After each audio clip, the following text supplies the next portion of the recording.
kick off into the tips and tricks session. Quite a lot of content to cover in this next 45 minutes, so I'm not going to do long introductions.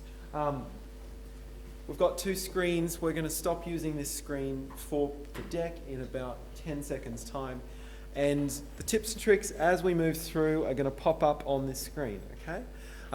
Very quickly, your presenters, no long introductions here, but you've got Thomas Hald, Mark Jones and myself that you've met earlier throughout the day, and we're going to be taking you through 45 top tips and tricks in AX 2012 R2. Key thing to note about this session is these tips and tricks, some of them are things that you probably will know already if you use AX, and some are things that you hopefully don't know, but it's a mix for all levels. Cool. And I'll hand over to Mark to kick off the session. Well, thank you. I'll just get into my session here.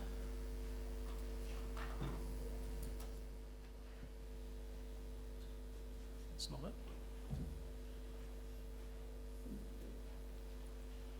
There's this one. It's the last one? This one's yours. Yep. Awesome.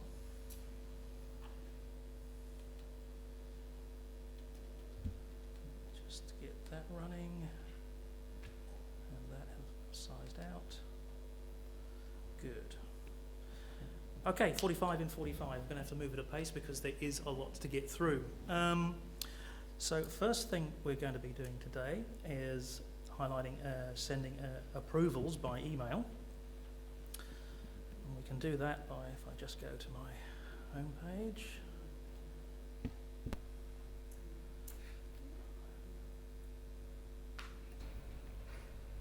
I've set up a workflow on a free text invoice here. So we're going to be entering as a free text invoice, a new one, and I'm going to be combining a few things here. So there's a workflow, there's also some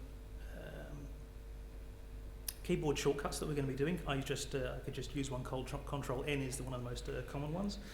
Let's see, Alt down arrow, because I'm here, will activate that list. If I want to look for somebody, I can do a Control G to activate the search mode.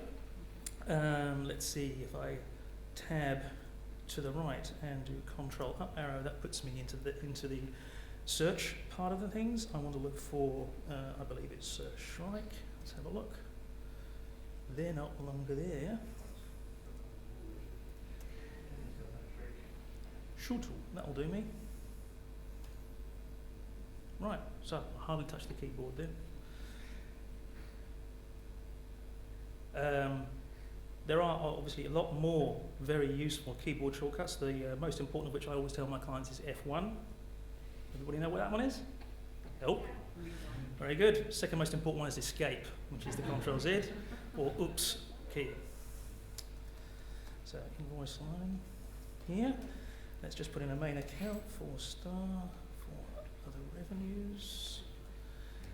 Tab through here, I've got a quantity and a unit price. What a lot of people don't know is you can actually use AX as a calculator within a numeric field. So if I've got a unit price here, and I know that's based on some kind of, it's a very simple calculation, let's say 6 times 450 divided by 3 gives me 900, there you go. You can do that in any numeric field. So I'll just Control S this, or save it to kick off the workflow.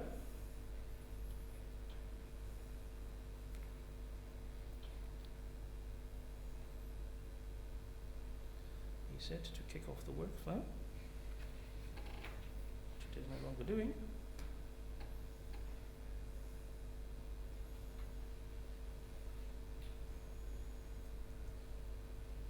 Right, we'll leave that workflow there for the moment then. If that workflow were to go ahead, that would come in on my email, which would have been very good. So what else we got? We've got some print management. I know why that failed on me.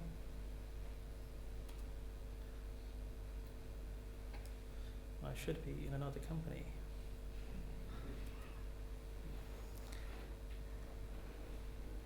So what I'm quickly going to do there.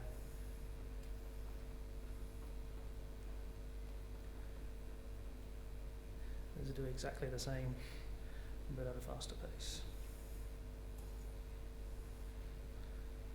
Delta Trading, Toso Europe.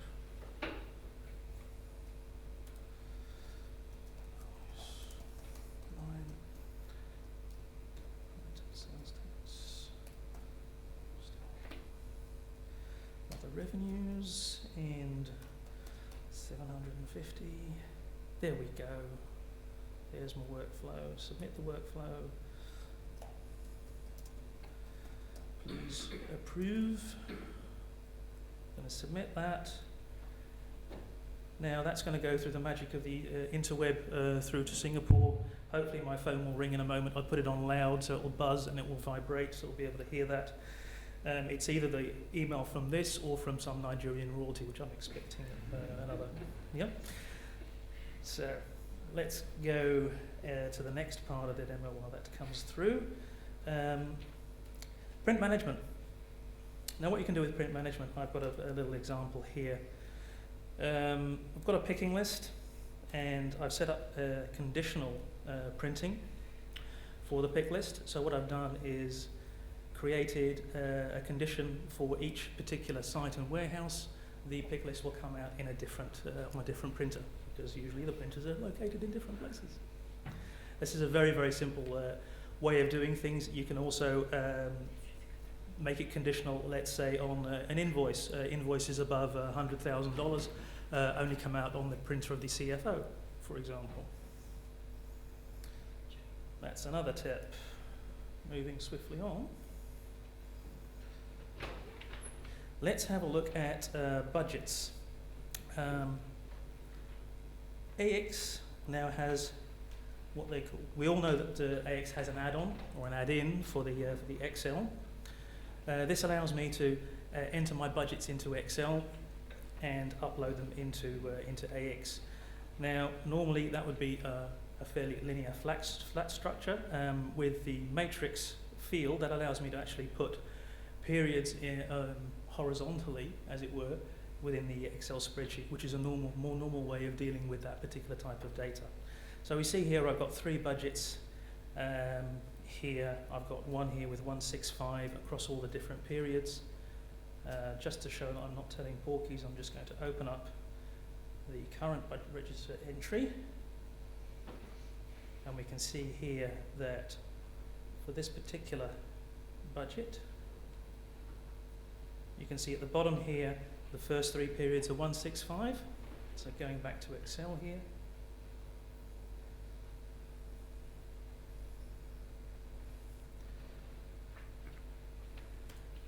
I'm going to open this up.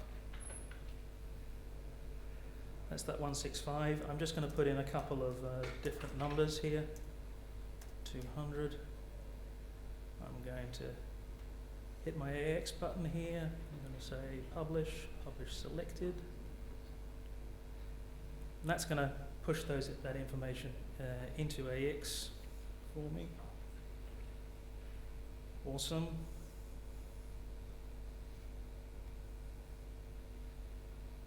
Going back to the right client. Should be in this client, sorry. Realise it's not as big as I thought it was.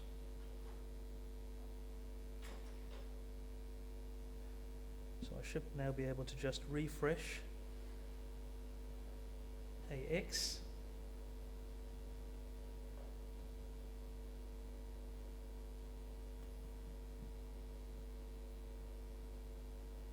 It's not refreshing for me.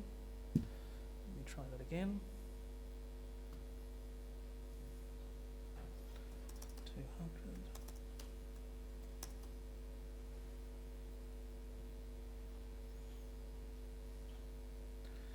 Let's publish the selected.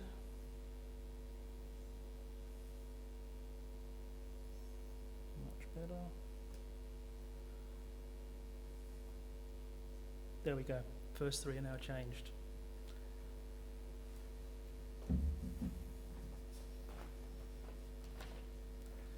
So what else can we do? We can also, quite often we need to create security roles for different people, and how do you test that nice and easy? Yes, of course, you can grant yourself privileges or have users to specifically test that. One other quick way of doing that is to log on as another user. So I'm going to try and right mouse click on here, and then if I shift right mouse click, I will see the ability to run as a different user.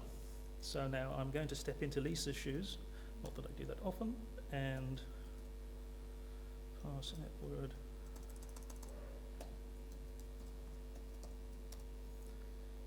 Will open me an AX instance as Lisa, who is a customer services representative.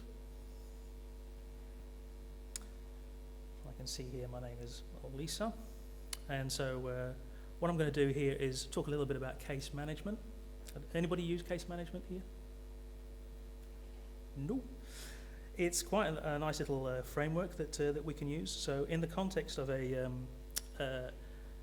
customer services manager, I have a couple of prospects here. Someone calls, I can enter them as a new prospect. Let's just use an existing prospect here, Mr. Boland. Under general here, I can raise a new case. I can raise cases against customers, against product, against all sorts of things. Give it a case category here. I've created a little bit of a case category hierarchy to talk about all install calls, premises, refunds, exchanges, pickups. Mr. Boland today is calling about a product that he unboxed and it was damaged. So that's what I'm going to be selecting. Unpacked product and was damaged.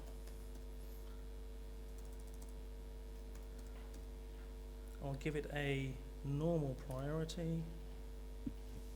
Standard. I'll say the employee responsible is me, so I can start to follow cases, and I see this in my role center as well.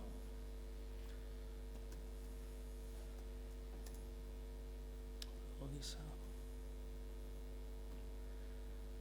So I can put my case log in here as well. Unpacked.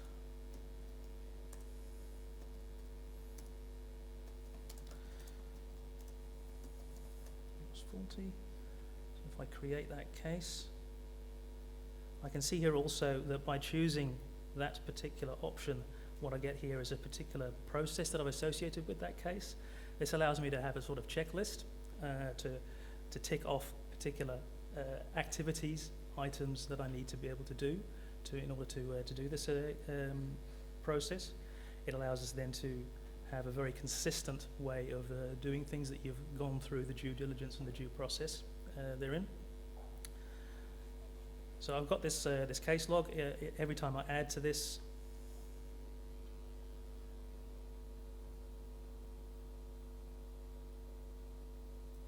where did my case go? Let's go to my cases. So unpacked my product and it was damaged. Double click that. What I can do as well is associate various things as they become more apparent. So I've got an association with my, certainly with Mr. Boland. I can add another type of entry here for an item.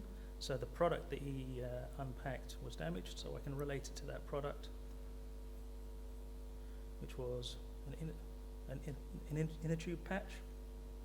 And so you can build up a lot of information about, related information about that case. And the more information you capture means that your analysis is going to be a lot better in the end. Moving on.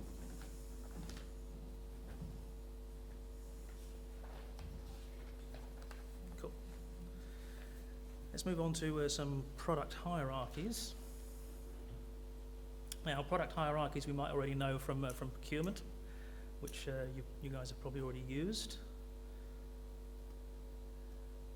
But what we also have is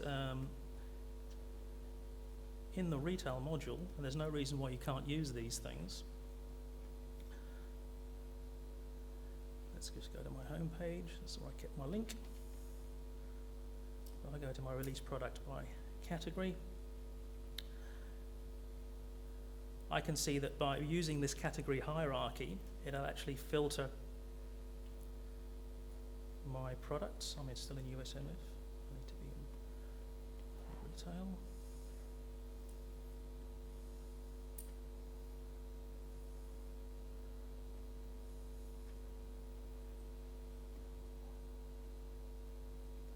So I can see that by clicking on these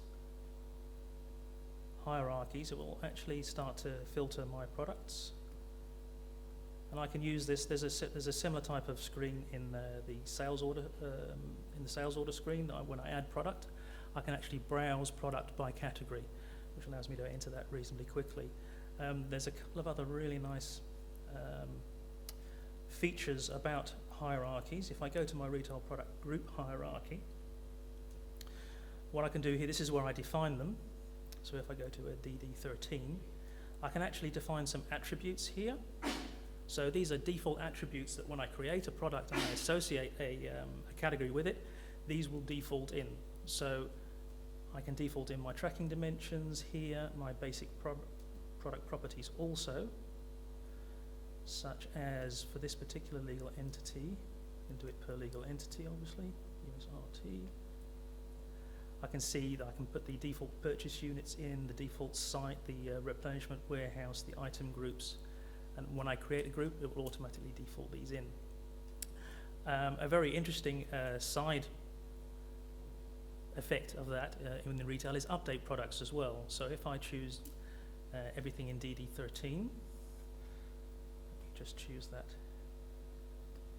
again, and I want to change something such as the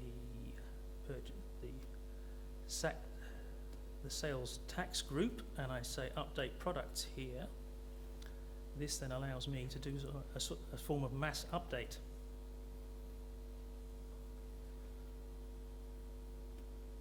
Which will allow me to update all the products in one fell swoop. Fantastic. Right, thank you. So, thanks to Mark. I'll be quick and do the next few tips and tricks. So you just saw the category-based update. You can also use record templates. You can use record templates anywhere in the system. You can use them for products. Let me just get into AX. So you can use them on products, vendors, customers, anything where you want to use a form template. So usual applications will be whenever you create a new customer, you will have a set of default values that might differ from customer group to customer group. So instead of having to remember and document, and this is the process for when you create a on-account customer or a credit customer or a cash payment customer, we need to change our settings accordingly. Now, instead of remembering how to do that every time, the easy way of doing that is to create a template for each of them. So if I had, a new customer, and I want to create a new, I'll use my shortcut key here to do a Control-N. Demo gods will be with me. Processing, there you go. So whenever I create a new one, I actually get prompted. So I don't until I've created this, but I will now say that whenever I create a new customer, they need to be in the California sales tax group, and they all need to be shipped by air because we're here. Now, whenever I created a new record like this, I can right-click, go into record info, and I can now either create what it says here is use this record as a template when creating new records. So I can do that as a company accounts template, which means that it's shared within the company accounts that I'm currently in, or as a user template, meaning only I will be able to use this and I can't share this with others, so there's really no point in having a template that you don't share with anyone. So we'll create that as a company accounts template, and just for reference here, we'll call it 20 underscore CA, and pretend we know what that is. So whenever I create a new record, I actually get prompted, do you want a blank one, or do you want the one that's pre-filled with all the information that you have decided this is what's in the record. So that was record templates. Sync appointments and tasks to Outlook. Really quickly, if I go to my home page, you'll see here that I actually have an interview and a task that you can't see the subject of waiting for me. If I go to my Outlook, we'll also see that in my calendar, I actually have that appointment sitting here waiting for me. That's obviously because it's been synced between AX and Outlook. And whenever I create, I'll just go to my area page here.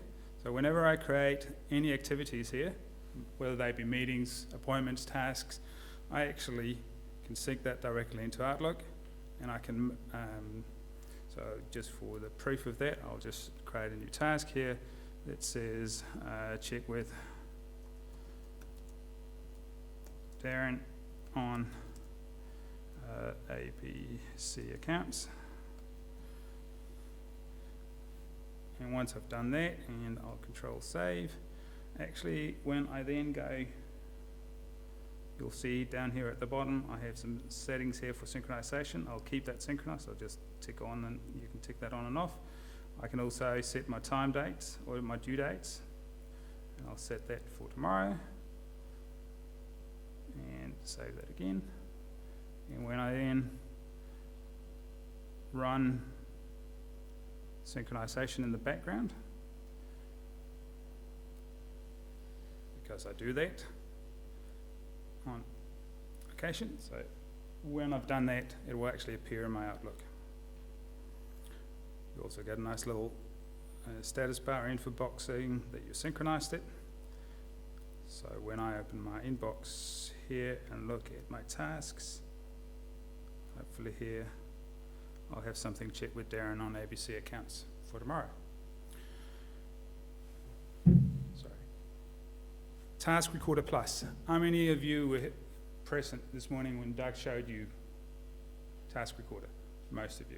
Not going to run into that and do that all over again, just to tell you that's a nice feature, just to recap that you start that. Sorry. I can shut this down. You start that off, File, Tools, Task Recorder, and from here you get the same interface, being able to either record or review a process. Now, obviously that's one way of both sharing and capturing process for use in the implementation phase of a project, going through testing into user training and documentation. What you can also do is use lifecycle services. We saw that also this morning. Instead, I will, in the interest of time, go into enterprise search. Now, enterprise search searches, as indicated, it actually searches across your full enterprise. You can configure it to cover different entities. If I search for Fabricam, you'll see that my result page here actually gives me some help topics, but it also gives me a lot of direct results. Most of these are items, but if I click to my second page here, you'll see that I actually also have a vendor account called Fabricam. So I can use this directly to say it's something with Fabricam, but I'm not really sure what it is. Basically, this will help you cover it. I also have someone on the phone calling me about wholesale. And just to prove my point, I'm also here searching across my prospects. Now, another way to search for stuff or get help is through your help menu. You do that, you activate that by pressing F1. I can also just use my enterprise search to actually directly go into that. So as you can see here, I've already created a help topic for Intergen image journal for movement. Now what that does is I've actually created this in a Word document to illustrate that you can personalize your help menu and your help topics and your help content. it's relatively easy to do, so I'll actually show you really quickly. So I'll just go to help template. So what it does is it gives me a direct lead to create, and so here's how to do it. There's also a direct link to downloading it. Instead of pressing that, I'll go to my document, who prepped a little bit. So once you've done created your template, and it actually gives you the full structure of how you do stuff. So it's a 1, 2, 3, 4, 5, 6, 7. This is the way you do it. And in this case, I'll just go help, and hello world. If I can spell. There you go, hello world. Once I've saved that, all I have to do is go through the macro enabled add-in here, add in some title words, so help. My topic ID is actually the menu, so help in AX is sensitive to your position or your form where you're in. So your topic ID is actually your form. So if you're in main accounts or in a sales order, you go forms dot sales orders. Your publisher ID, and this is a bit of setup you have to do in advance, but basically here I'll just go Intergen. I can add some keywords.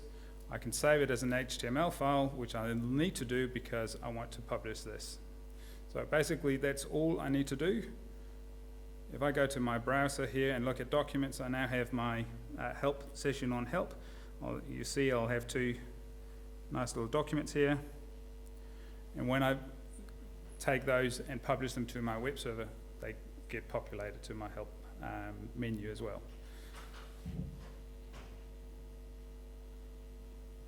The last bit I'm going to show you is all online. So instead of being here, I'll just jump out. Now, this may be a bit slow, simply because hotel internet is not the best. But we all have seen lifecycle services from Microsoft. This is the main, this is the home screen for a project. I'll jump quickly onto that and say we also have customer source. For those of you who use or know, let me see who actually knows and uses customer source. Not a lot of you. It's actually a good place for starting your queries on AX. It has product information, documentation, downloads and updates. It also has a summary of your account, your plan settings, etc. So you can query yourself and get some information. It also gives you news and documentation from Microsoft directly on the front page here. Information source is where Microsoft publicizes all information from technical conferences and convergence. So basically it's a library of all the documentation, both PowerPoints, Word documents, videos from the actual conferences. It also has a Q&A search, which will give you pretty much the same thing in terms of documents, but also specific answers. So originally, information source was meant for RFP responses, so that the partners like ourselves could go in and say, here's what's Microsoft's position on doing this and that? Does it do this? And in most cases, it's yes, and it's covered in this way and that way. But I'll skip that for now. Also, there's a truckload, if I can say that, a truckload of community pages. There's forums, blogs, videos centered on all the Dynamics products. Now, one key feature that a lot of my colleagues also learned recently was that there's actually a Bing web search AX landing page. It looks pretty much like this. I can toggle my advanced search options here, but what those gives me is that basically I can do my normal Bing search here, but I can then say I only want to see results that are for a developer or for an application user or for a system admin. I also only want results that are related to 2009 or 4, and I also, sorry, I need to just click these on. I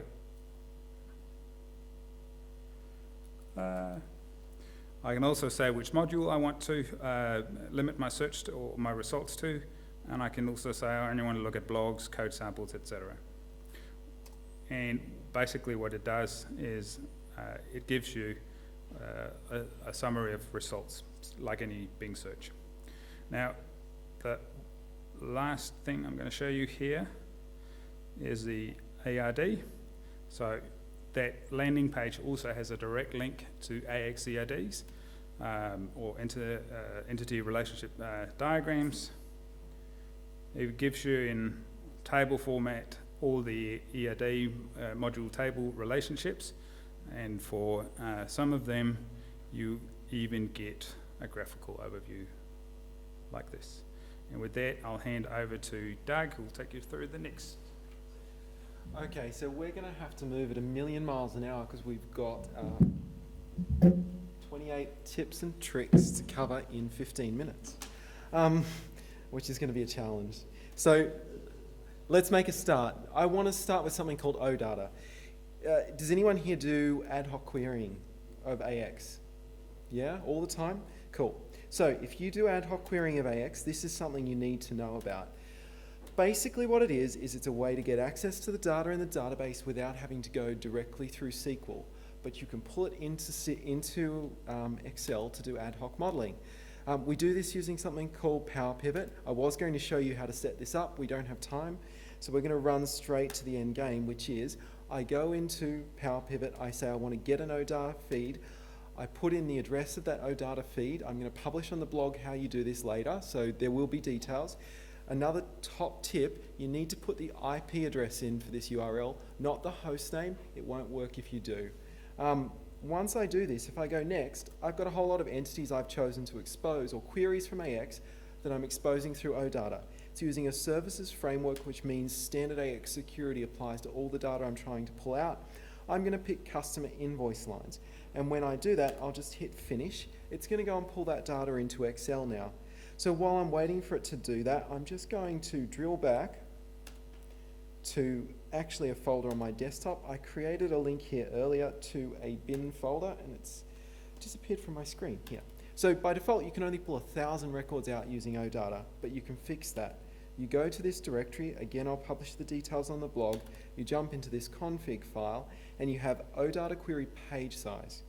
And you can change this value to something that's much higher. I've changed it to 10,000, so I can pull out 10,000 records.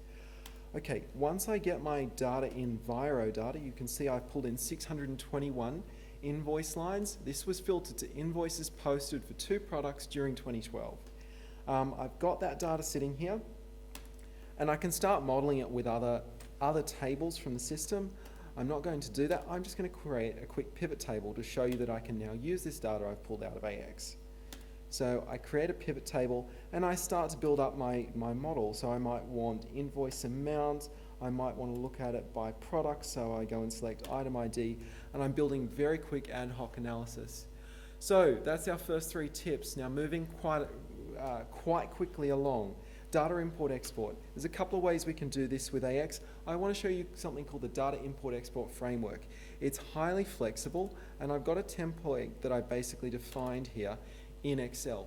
What I've done is I've used actual field names from the AX database, which are easily accessible to everybody, as the column headings. Now I just typed these in. I didn't have to work out by looking at AX what I wanted in my template. This is for a GL journal upload. I just typed in the field names so they correspond to the AX fields. Now I've got that journal template, and I'm actually going to kill Excel here because otherwise I'm going to have issues in a minute. Now that I've got that, if I drill into AX and I go into the module that is the data import export framework, I can go into my processing groups. I've got one here for a general ledger journal. I jump into entities, and I go generate source mapping. It's looking at this file, which you will see the location of specified here. It's working out what to map to AX based just on what I typed as the column headings. If I look at modify source mapping, I can graphically see a picture of that source mapping on the screen when it comes up in a second, and you can see it's mapped my source to the AX fields. Now that I've got that, if I jump back to this form, it's really easy for me to use this as my daily journal upload tool. I can even automatically schedule the uploads. I just get the staging data, and once I've got my staging data pulled into AX, I can then copy it to the target data source, which is my general journal. And this is just going to take a few seconds. Right when I didn't want the system to take time to do anything. Just while we are copying this to the target, for those of you who hadn't seen information source and customer source and some of those things Thomas just showed before, I highly recommend you have a look at those. Again, we'll post the links on the blog for you, but they are super, super useful places to go and find out information about AX. So now we're creating that general journal. In a second, I'm going to have a general journal sitting in the system that I can go and modify or post. And I'll just jump back home. Notice I'm using links on my homepage just to make life a bit easier. We've got it here, and here is the journal that we just created, appearing on the screen. We're going to move right along again, and I'm going to talk you through this next one. It's quite a cool little tool. I'm going to jump to products. What we're doing here is we're using SharePoint as our document storage engine for AX. In prior versions of AX, you could use the database or a file system. Now you can use SharePoint. That means you can make all the documents that you add through AX document handling versioned. You have complete version control over them. Okay, so we jump into our released products form. What I'm going to do is add a product data sheet to a product. I've got this LifeCam item. I've got my document handling up here. I want to go and add a product data sheet. I've pre-configured this product data sheet item to use SharePoint as a storage engine. So when I select it, it pops up and asks me for the file. I've got my product spec here. I select my product spec, and basically what AX is now doing is uploading that document to SharePoint. It's gone and done that, and it's telling me the URL where it's located in SharePoint. I can still use document handling the way I always have by pressing the open button to pull up these documents. Here's my product specification document. But if I was to jump to SharePoint, you would see under this library in SharePoint, and this is sitting on SharePoint 2013, but you can use other versions, you'll see that those same files exist. Okay, while SharePoint works on it, we are going to use the Word add-in to create quick ad hoc reports. And here's my document sitting in SharePoint. So what I'm going to do is jump into Microsoft Word, create a new Word document, and what we can basically do, actually we'll open a recent one, that will make our life a little bit quicker. And I don't have it, sorry. This always happens in demos, doesn't it?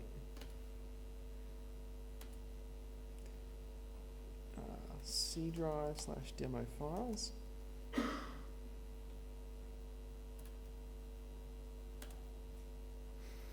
No, I've lost it. We'll come back to that when I lose my memory lapse.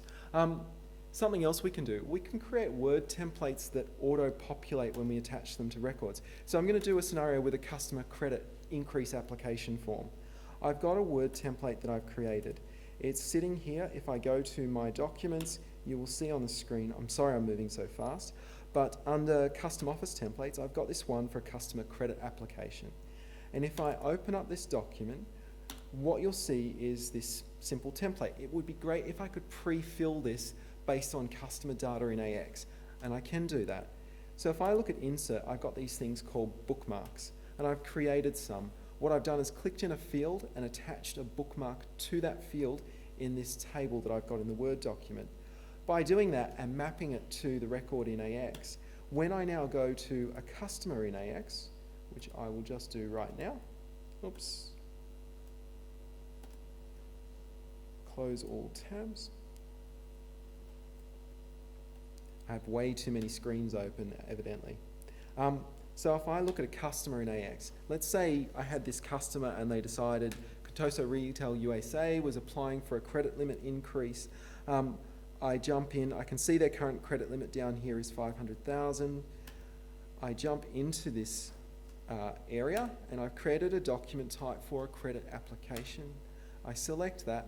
What happens is AX goes away and it generates, based on that template, the credit application form, but it pre-populates it with the customer data. Again, really easy to do, more details to appear on the blog. Moving right along, auto-filling Word templates we've covered. Export to Excel. Hopefully you already know this, but any grid in AX, I can press Control-T. When I do that, it pops open Excel and it starts exporting that data to Excel. If I've filtered data in the grid, it only exports the data that I've filtered. It's a nice simple one. And it's taking forever here, but you can see, there we go, we've generated our document.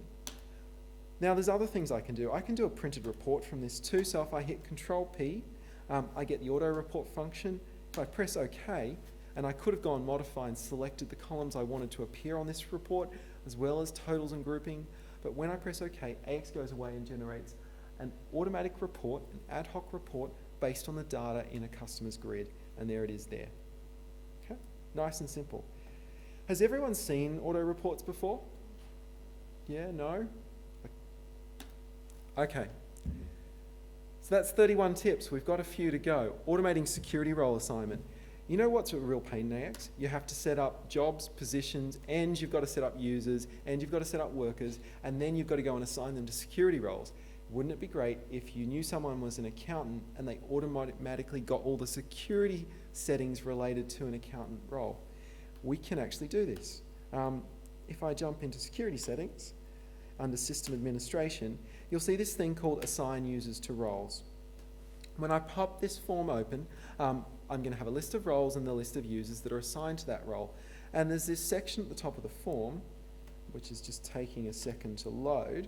And I actually have tested this earlier and forgotten to remove the users that I assigned using it, so forgive me. We reset the status here. Okay, pretend I didn't do that. I've got this thing called assign the accountant role to accountants. I've defined a query. In that query, again, we will post this on the blog because it's actually quite a tricky little one. We've added a whole lot of things to this query to get down to the job, which means we can say, assign it to everyone whose job is the role of an accountant. Once I've done that, I can set up a batch process in the background that runs nightly and assign security settings based on that. I can also kick it off manually by pressing this button, and you'll see in a second that both the Cassies get the accountant role because their job is that of an accountant. Adding links to a role center. So we're going to change users now because I'm getting bored of that user. And we're going to go and log in as a collections agent called Connie, and we're now Connie. And we'll just refresh our dashboard for a second, otherwise this little trick's going to fail. I'm going to show you a couple of quick things and then we're going to dive into a whole lot of filtering and searching stuff. I think we've got about 3 minutes left. Thankfully, there's nothing in this room afterwards because I'm going to need about 10. Okay, so I've got this. I can add a link to my role center as a quick navigation tool. The menu structure when I go to add a link just represents the menu structure in AX, so I could pick something like a general journal form. Maybe I commonly, well, that's useful stuff, populate general journals, and it's as simple as that to add that link to my dashboard. Okay, personalizing a form. So what we're going to do now is we're going to jump into the accounts receivable module and go to all customers. And what I want to do is get rid of this extension field because I never use it. I right click and go hide, it disappears. If I need to bring it back, I can also right click and go show to re-show it again. I can also jump into personalize. I'm sure a lot of you have seen this stuff before, but I want to add the credit limit field because I'm a collections agent. I'm really interested in credit limits. Something that's novel about AX is when you just start typing, it starts searching for things. So I'm just going to start typing credit limit, and I found that field, and I'm going to add it to the form. And after I've done this, you can see straight away that the credit limit's now added to the form. I can save this personalized form and other users can retrieve my settings. That's 34. Searching and filtering. First of all, Mark actually already stole this one from me. I'm very angry about it. Grid filter. So I bring up the grid filter, and then I don't have to keep right-clicking and going find by field. It just makes life easier. I can also see any filters that are on this field anymore, or before, it's just Control-G. I can do wildcard searches, so I can find all my retail customers by typing * retail *. I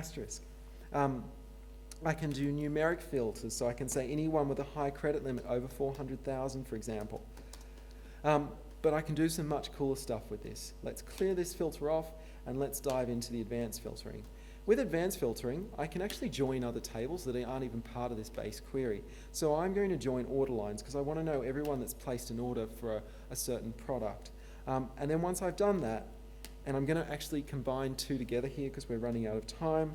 So I pick order lines. By the way, useful tip, Alt down arrow pops open these little boxes if you ever want to just avoid jumping to the mouse to go through a drop down. I can see people writing things down, hopefully. Okay, so I've got that field, and I was going to filter for a product. Let's just do a date. I'm going to do requested ship date. We've got all these useful things. This big long list here. Again, these will appear on the blog. But I can do things like month range.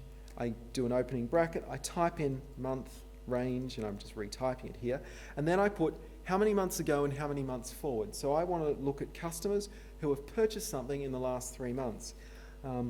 Hopefully my business is successful and it's every customer in the list.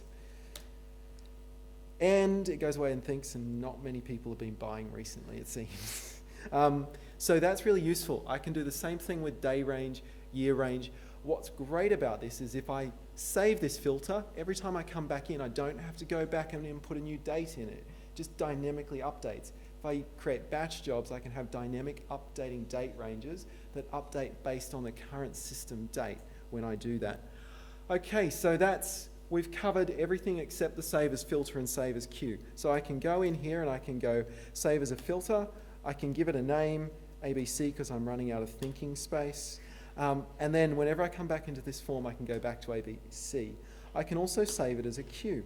When I save it as a queue, let's call it HCL, high credit limit custom, or what is it? I don't know.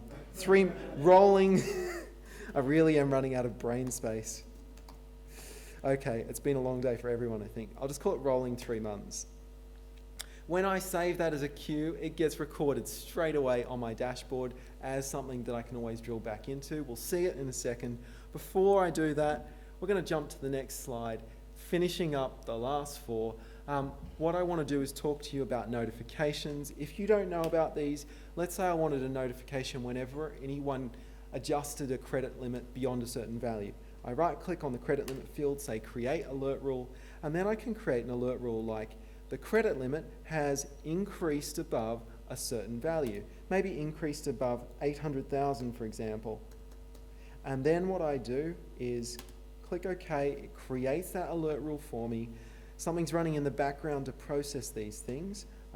And if I go and now change a customer's credit limit, like this one at the moment, the Birch Company, let's go Edit in Grid. For those who haven't seen Edit in Grid, this is also really useful. Brings up a grid. Great if you need to go and do a quick update to a bunch of data that you've already got filtered in the main list page form. And I'm going to change this to 900,000 to trigger that alert.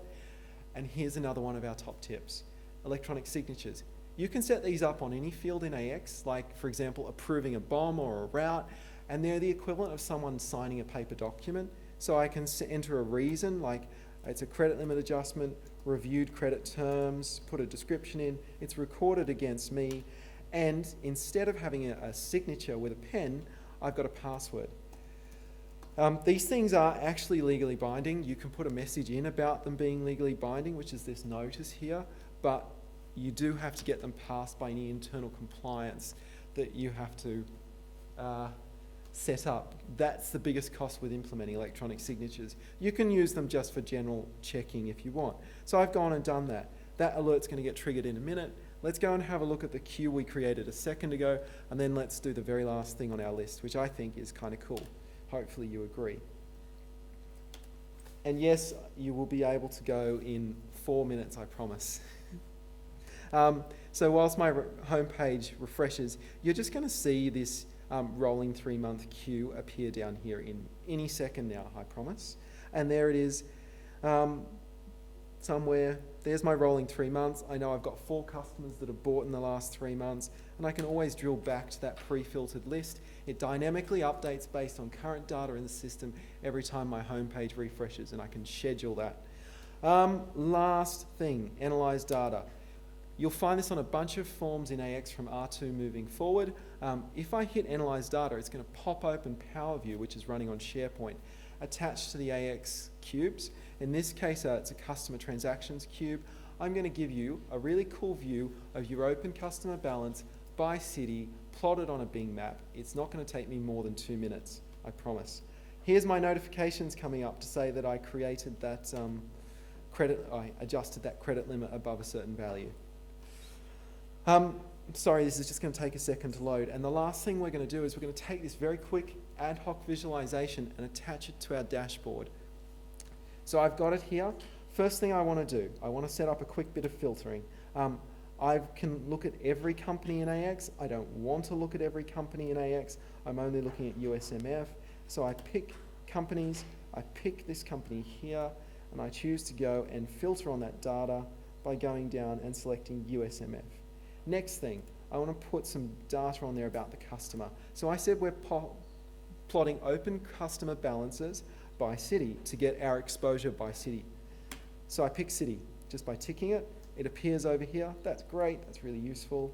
I need to pick a measure as well. So I've got my open customer transactions, and I'm going to pick my open transaction amount. Once I've got all of this, we can make it a bit bigger, which is great. And we can say, go and plot this on a map. What's happening now is the data's being plotted on a Bing map. This tool's fantastic. It really democratizes self-serve BI, makes it incredibly easy for you to do this kind of thing. And it's just taking forever to load that Bing map because hotel internet is not the fastest thing in the world. I do apologize. And now we're just going to get errors.